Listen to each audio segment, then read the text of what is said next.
Mate. How you guys doing? Hopefully, you guys doing great, doesn't it?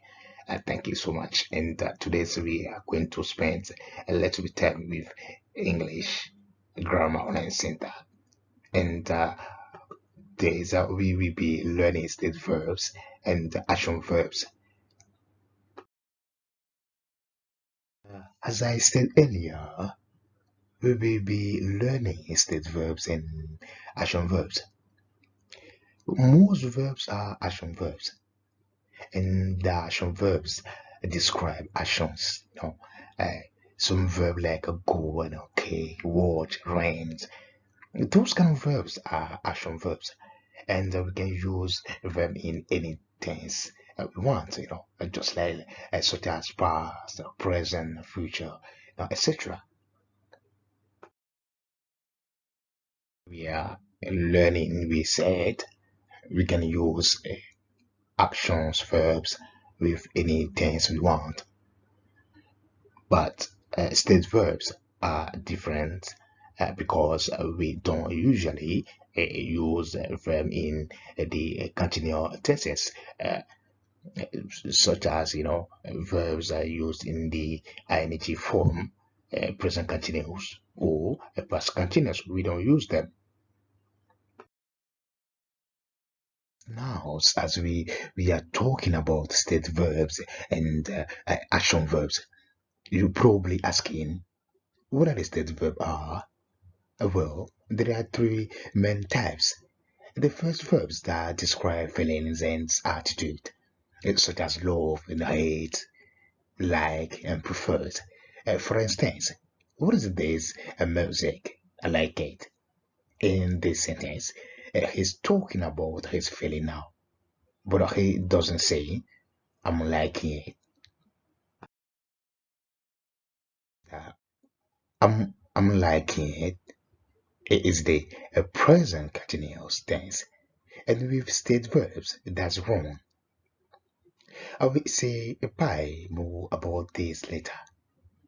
But a general rule is using the present simple tense for verbs of feeling like love, like, and hate.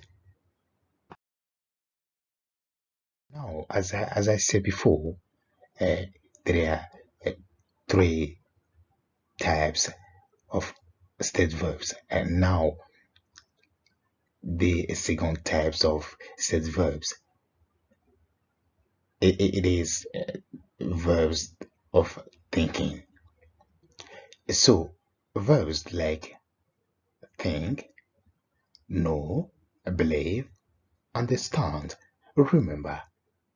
Here are some examples. I believe Charlie is living in London now. To remember if he's married. Here we use the present simple tense. We can use them in the continuous tense. And finally, the third group of state verbs are verbs that describe senses. Verbs like see, smell, taste, hear, and sound. For example, what are you eating? It smells delicious.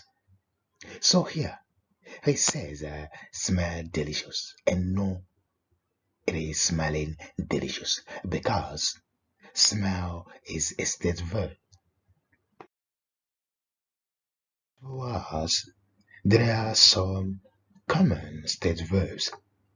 For example, have, own, belong, want, need, mean, cause, seem, appear, and wish. Well, there is a quite lot of verbs to remember. But one way to decide if a verb is a state verb is to ask yourself, does it describe an action? And if the answer is no, it doesn't, then it is probably a state verb. Really nice to you know make some points about these state verbs and A few verbs can have two meaning. In one meaning, they are an action verbs. You can use them in the present continuous, but the other meaning they are still verbs, so you can use them in continuous tense. For example, Mike looks like his sister, and Mike's looking at his sister. These sentences, so in the first example, Mike looks like his sister. Look is a stage verb. We are talking about Mike's appearance, not his actions. But the second example, Mike's looking at his sister. Mike's is doing something. So in this sentence, look is an action verb. Another example, verb have which has two meaning. For instance, I have a cat, but I'm having a bath. Also, think, I think you are right, but I'm thinking of going to Spain. And we have learned a lot as well now concerning about state verb and the action verbs.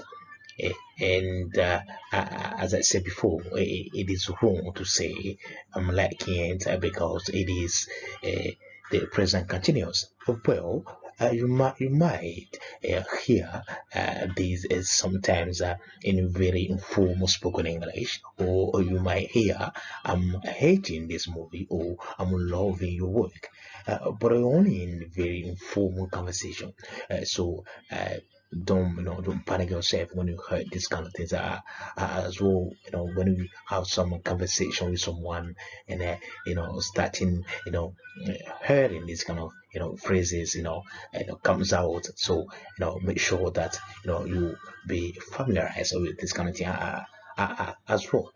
Thank you guys so much, and I love you so much, and uh, mate, and see your son, and always keeping learning. We are always learning, and see ya. Taste.